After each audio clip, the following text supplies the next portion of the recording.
Eu quero convidá-los então a abrirem suas Bíblias no livro de Colossenses, carta de Paulo aos Colossenses, o capítulo 2. Nós vamos ler do verso 6 até o verso 10. Colossenses 2, de 6 a 10.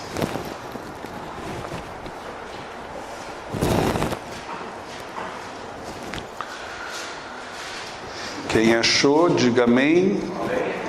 Quem não achou, procura até achar.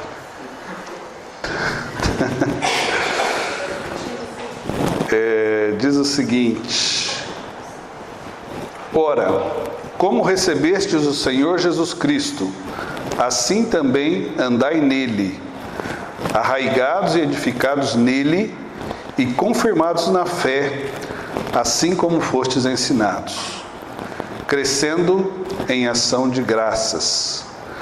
Cuidai para que ninguém vos venha enredar com filosofias e vãs sutilezas, segundo a tradição dos homens, segundo os rudimentos do mundo, e não de acordo com Cristo. Porque nele, em Cristo, habita corporalmente toda a plenitude da divindade, e nele estáis perfeitos, o qual é a cabeça de todo principado e de toda potestade. Amém? Vamos orar mais uma vez? Senhor, é a Tua palavra que nós lemos e precisamos e queremos aprender dela, Senhor. Pedimos agora então que o Senhor abra o nosso coração e o nosso entendimento, para que possamos ver as maravilhas que o Senhor nos deixou, aquilo que o Senhor tem a nos falar e a fazer. Nós oramos em nome de Jesus, com o perdão dos nossos pecados. Amém. Amados, tem sido um lema nosso nesses últimos dias estarmos falando a respeito dos pilares da fé cristã. O pastor tem dito, o Marcelo falou, e hoje eu vou tentar falar alguma coisa também, porque quem tem pilar tem sustentação, tá? Quem não tem sustentação cai e tomba, né? Quem tem pilar, quem tem estrutura, se segura. E eu sei que nesses últimos dias, todos nós temos visto e ouvido muita coisa para nos preocupar, né? Nós descobrimos recentemente, depois das eleições, que o Brasil volta a ser o Brasil que sempre foi, né? A gente achou que o Brasil tinha mudado, chegamos a acreditar nisso, e o Brasil volta a ser o que era. Vamos ter desemprego, crise, falta de dinheiro, problemas. E a pergunta que a gente faz é como enfrentar isso, que pilar nós temos, que estrutura nós temos como pessoas para lidar com tudo isso. A imagem que mais chamou a atenção nesta semana do mundo inteiro foi a imagem daquele menino morto na praia, de bruço, uma criança, né, morta ali. Um refugiado, alguém que por pressão, por tanta problema, guerra, tanto desmando, os pais resolvem sair do seu país para procurar asilo, proteção em outro país, e é morto no mar, morre afogado no mar. Isso mexeu com o mundo inteiro. Além daquelas imagens, ontem eu vi alguma coisa da Missão Mais, é uma missão que cuida de refugiados, de pessoas que estão em processo de perseguição, de morte muitas vezes, e há um grupo no Brasil que cuida disso. Só o ano passado eles trouxeram mais de 100 pessoas de fora dos países onde o terrorismo islâmico tem atacado, e eles têm trazido e dado suporte aqui no Brasil. Eu tenho sido um parceiro dessa missão e eles têm feito um trabalho muito bonito nessa área, muito interessante. Essas coisas acontecem, meus irmãos, porque ideias, pensamentos, vontade de dominar rondam o mundo todo.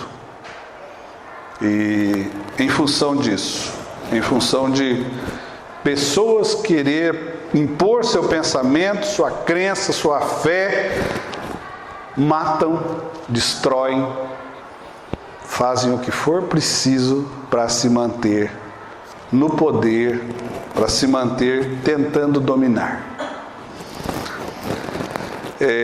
Nós tivemos também essa semana uma matéria muito interessante na revista Super Interessante, falando de um levante religioso do Brasil. Nós sabemos que o Brasil sempre conviveu muito bem, todas as religiões, né? Uma certa tranquilidade, cada um no seu credo, professando a sua fé, temos liberdade para tudo isso. Mas eles estão falando, essa revista trouxe uma matéria dizendo que alguma coisa está mudando no Brasil e que está começando a haver confrontos nessa área, né? Isso é preocupante. E de forma muito interessante, o pastor Lucinho, eu não sei quem já ouviu o pastor Lucinho, ele é da Lagoinha, ele é um camarada que Deus fez um milagre na vida dele e ele não ficou velho. Ele já deve ter quase uns 40, mas tem uma carinha novinha igual eu assim, sabe? Você olha para ele e fala, nossa, parece que ele tem 18, 20, e ele se veste, né, de forma jovem também, né? Cabelinho assim, arrepiadinho e tal, e ele tem um acesso muito grande à moçada. E vocês sabem que no nosso meio nós usamos muito a palavra guerra, luta, vamos invadir, vamos, né? Mas isso tudo no sentido espiritual, né? E eu não sei se o repórter confundiu isso e eles acabam dizendo de algumas ações que foram feitas, diz que orquestrada por ele, onde houve alguns confrontos, eu não sei do direito que é a verdade, mas foi dito alguma coisa nesse sentido. E minha filha, que agora está no mestrado, falando a respeito dessas coisas, sobre a religião no Brasil, e ela tem visto isso. Então o Congresso Nacional mudou, né? Nós tínhamos um Congresso Nacional onde a bancada evangélica, ela era uma bancada meia quieta, agora eles estão se posicionando, e nós corremos o risco de num futuro, de repente, termos alguma espécie de confrontamento religioso no próprio Brasil, que é um país da paz, né? É um país de paz, é um país onde... E eu não sei onde vai chegar, né, o novo sistema de ser evangélico do Brasil, né? Onde pessoas se dizem evangélicas, mas não tem nada de evangélico em si, né? Nós sabemos que todo evangélico é da paz, é do amor, é da tranquilidade, né? Evita a guerra, evita a luta, evita, né? Segue Jesus, né? Mas essas coisas todas exigem de nós estrutura. Exigem que tenhamos pilares para que possamos conviver, enfrentar e não sermos derrotados diante de todas essas coisas, né? Eu gostaria de perguntar, né, para vocês e para mim também, e claro, quando eu pergunto para vocês, estou perguntando para mim também, sem dúvida. No que está fundamentada a nossa fé, né? Quais são as estruturas que nos mantêm vivos, enquanto pessoas de fé, né? Produzindo, porque tem muita gente viva, mas não está produzindo nada, né? Só mexe o olho assim. Fala para mexer um dedo, já não mexe, né? Está só com o olho. Em pé, firme, né? Suportando todas as adversidades que a vida nos coloca, sem esmorecer, né? Quais estruturas que nós temos? Quais são as bases da nossa fé, né? Quando Paulo escreve a carta aos Colossenses, o seu objetivo era muito claro. Ele queria libertar a igreja de toda forma de religiosidade externa. Religiosidade apenas aparente. É aquele religioso que, muito bom na igreja, muito bom numa reunião, Mas fora da reunião ele não produz nada, né? Isso é religiosidade externa. E Paulo estava escrevendo para contestar essas coisas, os rituais sem sentidos, né? Já que a igreja estava se estabelecendo, vindo do judaísmo, né? E estava então tentando reinterpretar todas as coisas. Então ele estava dizendo a respeito desses rituais que já não faziam mais sentido, filosofias humanas, falso misticismo, né? Paulo escreve então para combater essas questões. E ele fala então de uma união completa com Cristo na vida e na conduta. E ele começa dizendo: ora, se como recebeste o Senhor Jesus, assim também andai nele. Recebeu? Recebi. Então agora ande nele, né? Ele começa a carta, o texto que nós lemos na carta aos Colossenses, falando desta forma: assim como vocês receberam, ande nele também. Ele dá mais algumas dicas. Vocês devem também arraigar-se, ou seja, criar raiz no cristianismo, na fé que vocês têm. Quando a gente fala de raiz, é impossível não pensar no bambu, né? O bambu que tem sido utilizado aí para muitas coisas, né? Mas o bambu é o tipo de planta que você planta ela e ela parece que não vai para frente, né? Não vai. É que ele cresce para baixo primeiro. Vocês sabiam disso?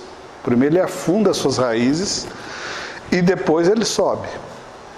E daí é fácil você entender como uma árvore, o bambu, né? Não sei se é uma árvore, o que é aquilo? Acho que é uma árvore, né?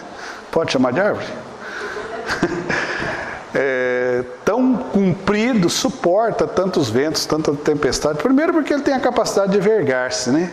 Ele verga, ele volta, mas ele também tem uma estrutura muito boa. E Paulo está ensinando, né? Está motivando a igreja a estar em Cristo, a arraigar-se, né?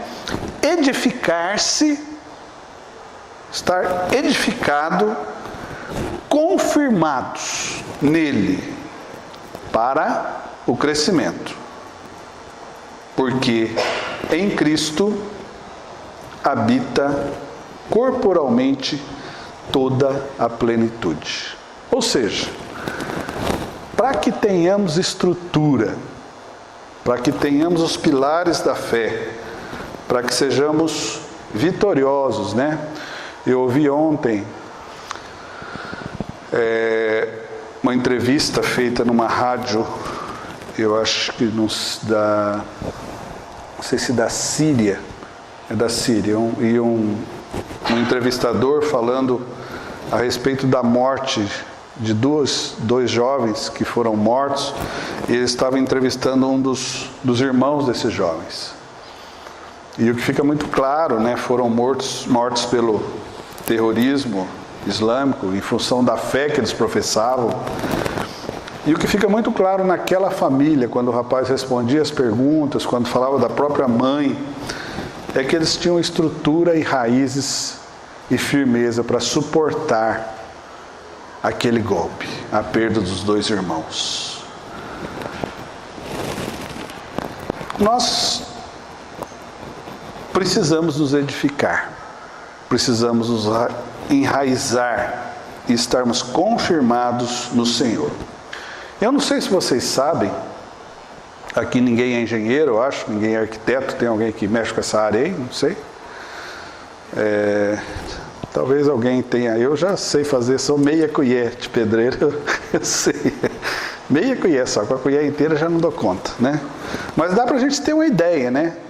O maior edifício do mundo está localizado nos Emirados Árabes. Ele tem 828 metros de altura. Sabe o que é isso? 828 metros de altura. Ele tem 163 andares. Eu me lembro que quando eu fui para São Paulo, logo no começo eu fui morar no edifício Copan. O edifício Copan é um edifício alto. Eu morava no 20º, primeiro eu morei no 6º andar, depois eu mudei para o 29º andar. E o 29º é alto, né? Mas ao lado eu enxergava o Terraço Itália. O Terraço Itália era um bem maior, 40 andares.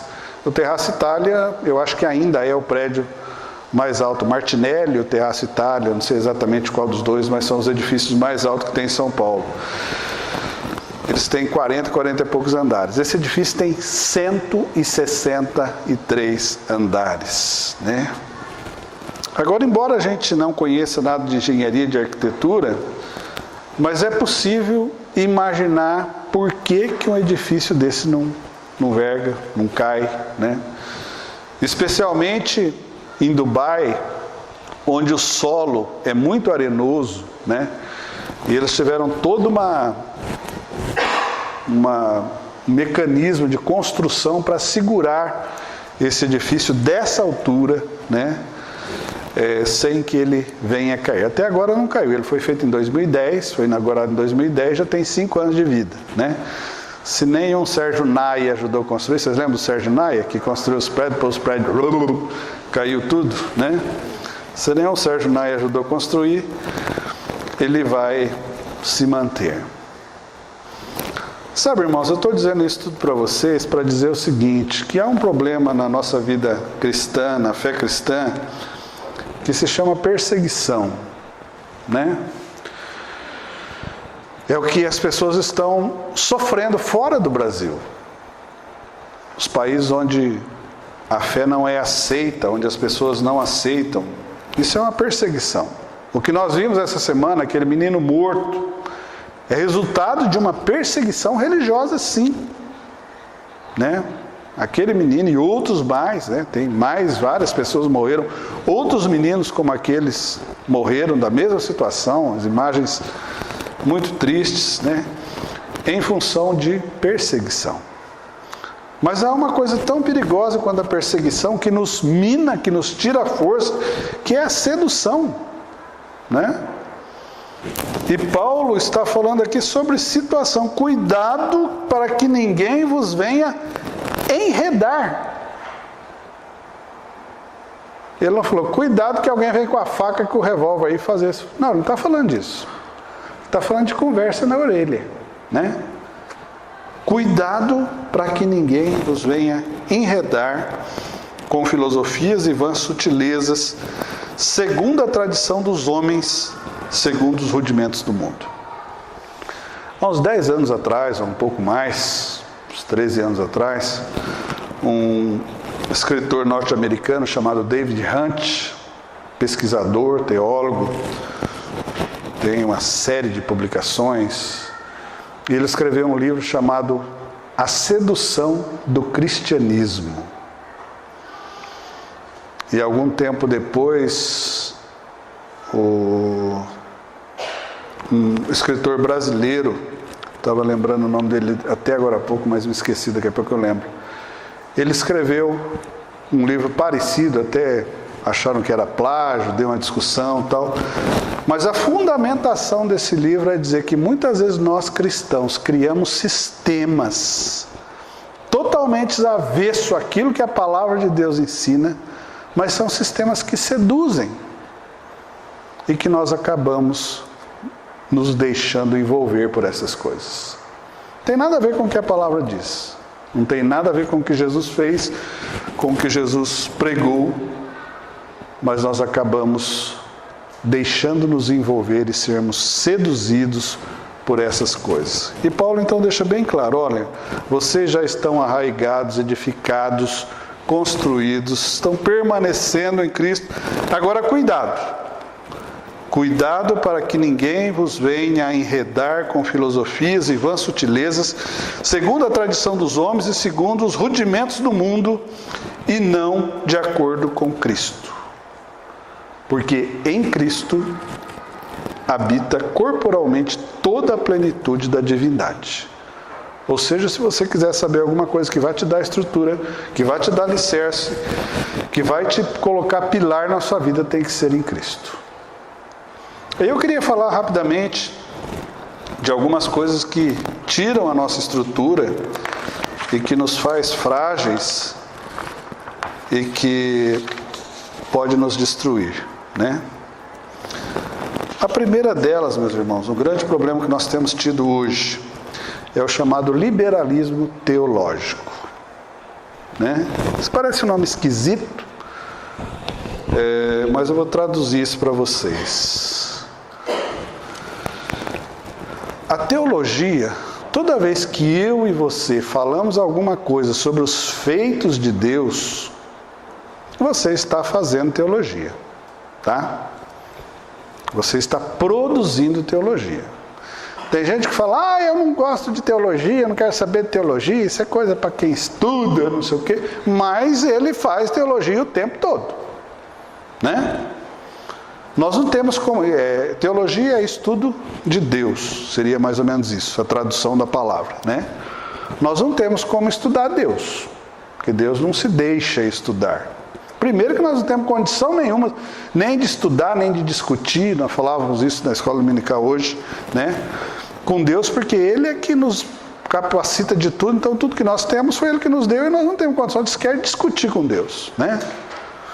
Mas nós podemos, a partir dos feitos de Deus, daquilo que Deus fez, nós podemos falar sobre Deus. Alguém que manda o seu único filho para morrer no lugar de gente safada, sem vergonha que nem nós, você imagine como é o coração desse Deus. E quando você fala de um Deus amoroso, você está fazendo uma teologia, né? Só que, meus irmãos, depois de um certo tempo, onde tentou-se interpretar toda a Bíblia, tentou-se fechar toda a interpretação, né? E a igreja se fechou demais. Começou um movimento onde as pessoas começaram a tentar interpretar a Bíblia de uma outra forma. E essa outra forma é uma forma onde a Bíblia foi vista apenas como um livro. E esse estudo da Bíblia apenas como um livro, como um texto escrito, tirou da Bíblia muitas vezes o que realmente ela é. Ela deixou de ser palavra de Deus. Palavra de Deus escrita, relatada, né? Relatos dos feitos de Deus. E quando você abre a sua Bíblia e começa a ler, no primeiro capítulo de Gênesis, falando a respeito da criação, você precisa entender que a Bíblia está falando de criação, não está falando de um mito, não está falando de uma história, né? Quando a Bíblia fala de dilúvio, ela está falando de inundação da terra, de morte de todos os seres, muitas vezes, mas isso é um mito, isso não sei o quê. Quando fala de nascimento virginal, né? Não, isso é um mito, é uma história e outras coisas, né? Jesus andou sobre as águas, andou sim, ele sabia onde estavam as pedras, né? Ele foi pisando em cima das pedras. E esse liberalismo teológico, meus irmãos, transformou a palavra de Deus apenas em um texto, em um livro cheio de mitos. E os relatos bíblicos não são mais aceitos, muitas vezes, como verdades absolutas.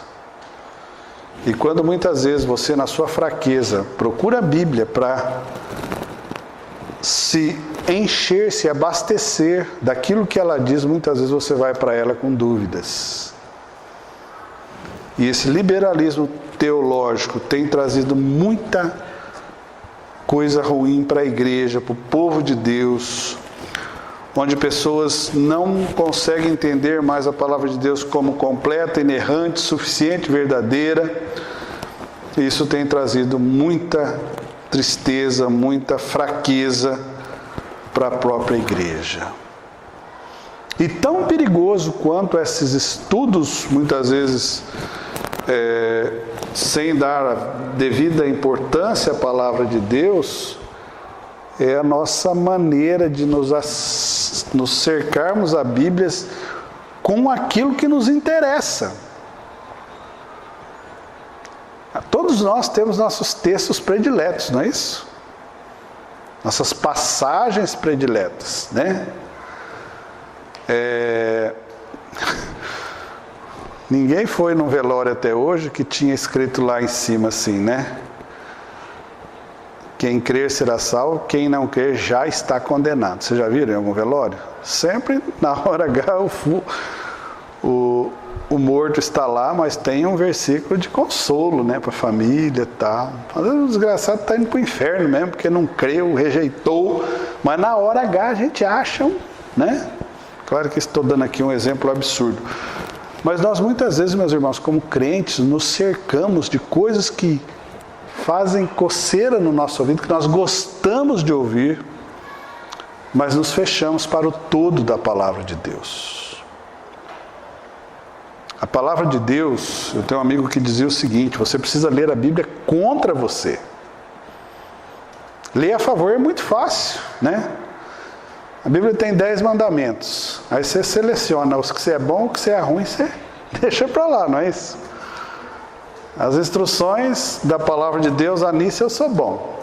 Isso, eu não xingo ninguém, né? A Bíblia manda a gente ser tranquilo. Xingar não xinga, mas falar mal, fala doidado, né? A Bíblia fala que a gente deve ter linguagem sadia, né? Não devemos falar mal uns dos outros, né? E às vezes a gente seleciona o que a gente quer ouvir, o que a gente quer falar. Sabe, irmãos, para que nós tenhamos estrutura de fé verdadeira, nós precisamos entender a Bíblia como palavra de Deus, escrita por Deus, completa, verdadeira, única e total, né? Toda vez que nós formos para a palavra, nós temos que entender que nós estamos indo para a fonte de vida, fonte de verdade, né? Fonte absoluta, completa. Sabemos que por mais que as pessoas queiram destruí-la, ninguém conseguiu destruir a palavra ainda. Outro problema sério que nós temos hoje em dia, meus irmãos, e que acaba com a nossa fé, é o sincretismo e o misticismo religioso. Sincretismo, vou traduzir para vocês, é a mistura de tudo. Mistura tudo, né? Tudo misturado. E o misticismo é aquelas experiências pessoais que você cria em você a partir de alguma coisa que você viu, que você ouviu, e você transforma isso em regra de fé para você e acha que isso é o máximo. Você se torna um místico. Esse dia, conversando com uma senhora, eu ouvi um absurdo. Eu vou contar exatamente como eu ouvi. Ela disse: eu estava cuidando da minha neta. E eu falei para ela, falei para minha filha: cuidado, porque ela é novinha e ela pode engasgar. Não é assim, Simone? Tem que tomar cuidado, não tem? Aí ela falou com a filha e tal. Dali a pouco veio a ministra da Eucaristia da Igreja Católica para falar com elas, com a avó, com a filha e a netinha, novinha, né, que não sabe nada ainda. E a ministra da Eucaristia falou: nossa, moça, mas você está com a filha aí, está com a mãe ajudando a cuidar dessa filha, já está com mais de mês, não precisa mais você estar cuidando. Deixa a tua filha ficar sozinha, vai cuidar da sua vida, do seu marido e tal. Aí falou. E acabou falando da questão de engasgar também, que a criança precisa tomar cuidado, que a criança pode afogar, tal, pode ter um vômito e afogar, tal. Beleza. A ministra da Eucaristia orou por elas e saiu. Dali um tempo, a mãe também acabou indo embora, a avó acabou indo embora, ficou a mãe e a filha. Um pouco mais tarde, a menina engasga e quase morre. Aí depois ligou para a mãe desesperada, né? Aí a mãe falou, a avó, né, disse: mas que absurdo! Essa mulher foi aí e acabou praguejando contra a nossa criança. Minha filha, você está com o corpo aberto, você tem que fechar esse corpo. Você está com o corpo aberto, tem que fechar, para não deixar. Irmãos, eu fiquei pensando, e ela é cristã. A cristã que crê em corpo fechado, que pessoas podem jogar maldição. Que cristianismo é esse? Né? Isso, meus irmãos, uma pequena amostra, muitas vezes, do que nós fazemos da nossa fé. É crente que levanta cedo, doido para ler horóscopo. Né? E se der um tempinho, se passar aquelas mulheres que leem a mão, né? Vai querer ler a mão também. E vai querer ler o livrinho do... Como é que chama lá? Aquele que... De autoajuda, de tanta coisa. Nós fazemos uma mistura total, irmãos. Né? E transformamos muitas coisas, muitas vezes as coisas que não são, em coisas que são. Místicos, experiências esquisitas, precisando de uma experiência. O que a palavra diz não basta. Que Deus cuida de nós, que Deus garante segurança, que Deus garante todas as coisas. Será que isso não basta? O povo de Israel passou por essa experiência, né? Foi muito triste. Estava no deserto e muitas serpentes no deserto, né? A única coisa que sobrevive bem no deserto é serpente e escorpião, né? E acho que a cobra nem come, né? Fica às vezes muito tempo sem comer.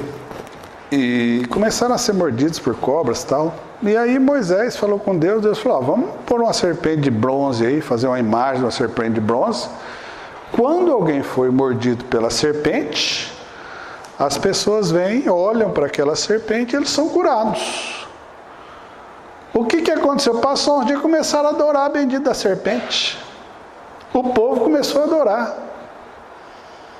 Sabe, irmãos, muitas vezes nós transformamos objetos, experiências, em coisas que não tem nada a ver com o que Deus falou. Há pessoas que creem no poder da Bíblia, mas no poder desse livro aqui, ó. Ele acha que se vinha um vampiro, né? Já viu esses vampirão do dente, igual viu assim? Se ele pôr essa Bíblia assim, o vampiro corre. Irmãos, a Bíblia não tem poder, isso aqui é um livro. O que está escrito aqui é palavra de Deus, e se você encarnar, se você observar o que está aqui, isso vai se transformar em vida em você. Mas o livro em si não tem sentido nenhum, né? A oração do irmão, não sei o quê, nós transformamos, irmãos, as coisas em misticismo. Nós aproveitamos tudo que a gente ouve de tantas coisas, de tantos lados. E esse misticismo e esse sincretismo toma conta da fé. Olha o que estava acontecendo com Paulo. Paulo, as pessoas haviam se convertido ao cristianismo, vinham do judaísmo, o judaísmo com todas aquelas leis, com todas as que Deus deu, que realmente, e as que eles inventaram, né? E aí Paulo diz, olha, essas coisas vocês têm que deixar para lá, essa religião morta, essas coisas bestas, esses rituais, isso aí acabou. Tinha coisas que tinham sentido, coisas não tem mais, né? Mas muitas vezes, meus irmãos, as nossas igrejas se transformam em parecidos templos de saravá, onde rosa tem poder, rosa ungida, toalha suada, né? Graças a Deus nós não temos esse costume aqui, né, meus irmãos presbíteros? Mas parece que já teve por aqui essas coisas, né? Irmãos, isso é coisa de terreiro de macumba. Sabia? Vocês sabiam que as bruxas, as chamadas bruxas, elas se envolvem com poderes da natureza para movimentar as coisas, para fazer as coisas? As bruxas são motivadas pelos poderes da natureza. E muitas vezes no meio cristão as pessoas se envolvem com coisas que não tem nada a ver. Nós cremos num Deus criador, soberano, tá? Que cuida de nós, que nos deu vida, livre-arbítrio, e que nós vamos viver assim, e que Deus vai cuidar de nós. E que não é coisa daqui, coisa dali, que vai interferir na nossa vida. Né? É um sal grosso ali, é uma cabeça de ar. Esse dia eu fui na casa de um rapaz e falei, eu acho que ele está esperando uma invasão de vampiro aqui, porque o tanto de coisa que tinha, né? Irmãos, nós não precisamos de nada disso, né? Não precisamos de nada disso. Isso são coisas que não têm valor nenhum, né? Nós não precisamos disso. E essas coisas, o apegar-se a essas coisas acaba minando a nossa fé, né? Um outro problema, e esse nós temos, né? Esse faz parte, né? Quando a gente falou mais dos outros, agora vamos falar um pouco de nós. Um problema que nós temos é a ortodoxia morta. A ortodoxia, né? Vou traduzir para vocês também, é o compêndio de verdades. Uma coisa ortodoxa é uma coisa pura e verdadeira. Algo heterodoxo é alguma coisa misturada por mais verdades, né?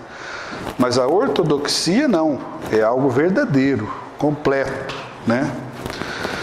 E nós, como presbiterianos, vindo da Reforma, lá do Calvino, né? Nós temos toda uma história, todo um conhecimento, né? Nós temos séculos de experiência, de aprendizado, né? Nós, como presbiterianos, acabamos tendo, né, um conhecimento muito grande, sabemos muitas coisas, né? Desde criança, né? Eu me lembro que quando meu filho era pequeno ainda, o João Rubens, e teve na escola dele foram falar sobre a Reforma Protestante. E ele chegou para mim, eu no banheiro, tomando banho lá, cantando, né? A música do Mamona Assassina, não sei o que eu estava cantando. Brincando, gente, eu nunca cantei Mamona Assassina, não. Vamos pôr um Roberto Carlos aí, tá? Aí ele, pai, eu estou tendo que escrever sobre a Reforma Protestante. Já é, filho? Tá, o que precisa? E lá, tá. Reforma? Tá, reforma, né? Aí comecei a falar da reforma, do Calvino, tal, Lutero, e ele foi escrevendo. Foi pegando, Dali uns dias eu vou na escola, tá lá, no mural da escola, a composição que ele fez sobre a Reforma Protestante foi a melhor, né? Tá lá, exposto para todo mundo ver, ganhou. Eu falei, meu Deus, são coisas que a gente sabe, irmãos, né? Nós sabemos disso. O grande problema, meus irmãos, é que nós não temos tido capacidade de transformar todas essas coisas em vida, né? Muitas vezes a nossa ortodoxia se torna morta, né? Nós temos tudo aquilo que é verdadeiro, que é provado, mas muitas vezes ela cria um abismo entre a teologia e a vida. Muitas vezes o pastor chega e fala, mas o irmão não entendeu o que o pastor falou. O pastor falou do anjo, do coisa da reforma que veio, que coisa foi escrita, né, Marcelo? Que o irmão sai, o que eu vou fazer com isso agora? Amanhã eu vou trabalhar lá no corte de cana, o que isso tem a ver com o corte de cana, né? Até um irmão disse que teve uma visão, lembrei agora, né? Isso aí é parte dos místicos, né? Voltar um pouco no misticismo. Diz que ele estava andando e olhou para o céu e viu que estava escrito no céu, parece que VCC, né? E ele achou que era uma mensagem de Deus para a vida dele, né? E ele falou, vai converter cristãos, vai... Começou a tentar traduzir o que estava escrito, né? Aí ele voltou para a igreja dele, foi falar com o pastor dele. Era um cara meio vida mansa, não queria trabalhar, não queria fazer nada. Aí o pastor falou, o que estava escrito? Era VCC. Está escrito, vai cortar cana, né? Aí ele... Mas, irmãos, a nossa ortodoxia, aquilo que nós sabemos, que nós dizemos saber, que nós aprendemos, né? A nossa história toda de presbiterianos, de cristãos, né? Precisa trazer luz à mente das pessoas, né? Muitas vezes as pessoas não conseguem ter fogo no coração diante do que nós falamos, né? As pessoas têm luz, sim, na mente, mas não tem fogo no coração, né? E isso acaba muitas vezes transformando a nossa vida em vidas sem estrutura, sem vida, né? Pessoas com um discurso tão apropriado e bonito, mas não conseguem produzir vida em ninguém, né?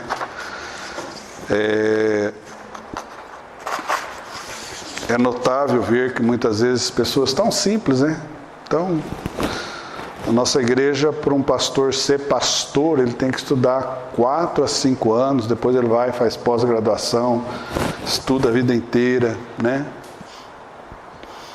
E há lugares onde as pessoas com 2, 3 meses já saem pregando, falando. Tá certo que muita gente faz muita besteira, né? Porque não tem conhecimento, não tem... Mas muitos fazem muita coisa, né? Conseguem muitas vezes mover, mudar, dar suporte, né? E às vezes nós não conseguimos por causa da nossa ortodoxia. E a última coisa, irmãos, que a gente vê, que é um problema sério ainda hoje para nós, né, e nós devemos cuidar para não serem enredados por essas questões, é a superficialidade, né? Acabamos muitas vezes tendo uma fé rasa, superficial e descomprometida, né? Nós transformamos o nosso compromisso com Deus em ritos religiosos e acabamos nos envolvendo a nossa vida apenas num discurso religioso. Me chama a atenção quando pastores, e isso é muito comum, né, todas as igrejas, de querer levar o fiel para dentro da igreja, né? É uma insistência em querer ter o crente dentro da igreja. Concordo plenamente, nós precisamos estar dentro da igreja, nós precisamos nos reunir, nós precisamos estar juntos. As cartas de Paulo, ele fala o tempo todo a respeito de estar um ao outro, não é isso? E como você vai estar um com o outro se você não estar junto, né? Mas às vezes a preocupação, meus irmãos, é que as pessoas só que vão à igreja. Muitas vezes o culto se transforma num show, né? As pessoas vão para um show. Há igrejas onde as coisas são muito bem preparadas, bonitas, bem feitas, né? É um verdadeiro show, você vai se sentir bem. Mas a questão daquilo que Paulo diz, olha, para nós estarmos arraigados em Cristo, só um show não vai nos levar a nada. Porque você sai do show, e a hora que você sai do show, sua vida volta a ser o que era. Os problemas que você tem em casa, né?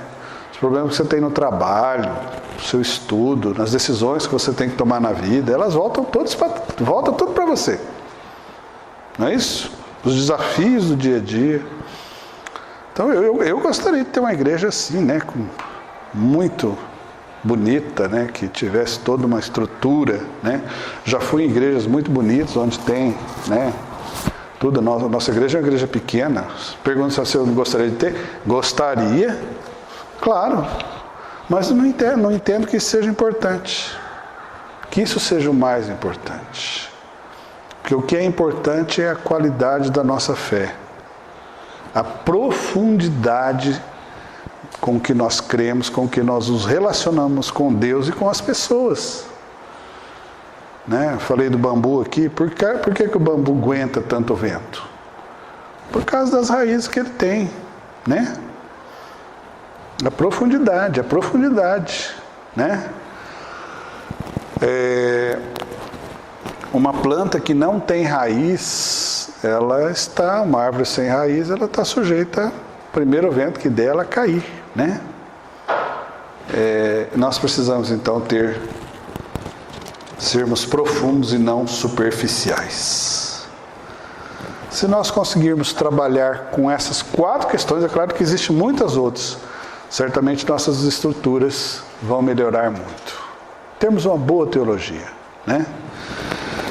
Falarmos sobre os feitos de Deus, sobre quem é Deus, sobre o que Ele faz e colocarmos isso de maneira completa, né? Termos a Bíblia como palavra de Deus, isso nos dá estrutura, né? Termos uma fé simples, né? O resumo da nossa fé é qualquer. Somos pecadores, tá? Somos pecadores. Cristo morreu por nós, pelos pecados do passado, do presente e do futuro, tá? Nós cremos nisso e entregamos nossa vida a Ele. Essa é a base. Nós não precisamos de rosa ungida, não precisamos de nada. Não precisamos de misticismo nenhum. Tá? Há crente que toda semana perde a salvação, né? Uns por diarreia e outros por problemas, né? Porque pecar a gente peca sempre, infelizmente, né? Pecou, já foi para o inferno. Né? Claro que a gente... Ou aquele que tem uma diarreia, as emoções dele mudam. Né? Você já teve uma diarreia brava? Você não fica com a boca amarga? Não fica triste? Não fica desenchavido? Será que só eu que já tive? Né? A diarreia te tira as emoções, meus irmãos. Aí o cara está sem emoção e já fala, estou indo para o inferno. Né? Não é assim, Tiago? Né? Já está indo para o inferno, porque não tem mais emoção. A fé tem que ter emoção. Verdade, irmãos. Tem que ter emoção, sim, né? Mas você não pode querer ter aquela mesma emoção toda vez, né? Esses dias eu estava ouvindo um pregador, ele estava dizendo a respeito disso do relacionamento, né? Relacionamento amoroso. A sensação que você tem quando encontra a sua outra metade ou seu outro metade na primeira vez, nunca vai ser igual da primeira vez. É toda aquela emoção, né? Mas depois, com o tempo, não vai ter, né? Você anda de avião, a primeira vez é aquela coisa, né? Aquela emoção, aquela novidade, o avião vai subir, né? E você fica ali com medo, mas depois que você andou 1, 2, 3, acabou a emoção, né? E então a gente precisa de ter uma fé tranquila e calma, né? E aprendermos a falar com as pessoas sobre a fé que nós temos, né? Menos discurso, mais vida, né? A nossa ortodoxia. Nós sabemos muitas coisas corretas, mas às vezes as pessoas não querem ouvir muito o que nós temos a falar. Elas precisam muito mais de sentir o que nós somos, né? Às vezes você não precisa falar, precisa ouvir. A pessoa te chamou para falar. E você chega lá, eu sei que vai falar. E fala. E aí? Você sai da casa dela, se ela te convidou para ir em casa, ela vai dizer, que pessoa chata, só ele que fala. As pessoas muitas vezes querem ser ouvidas, meus irmãos. Nós conseguimos muito mais aproximar as pessoas quando ouvimos as pessoas do que quando falamos. Sabiam? Nós precisamos dessas coisas. Meus irmãos, amanhã é 7 de setembro, né? Nós comemoramos o dia da independência da nossa nação.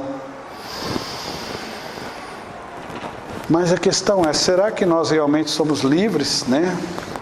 Bom, vamos começar pela própria nação, né? Será que a nossa nação é livre? Mas e nós, né? Vamos falar agora como pessoas, como cristãos. Será que nós não estamos enredados, né? Por coisas que nos aprisionam, por coisas que minam as nossas estruturas e nos fazem frágeis, né? Precisamos pensar sobre essas coisas.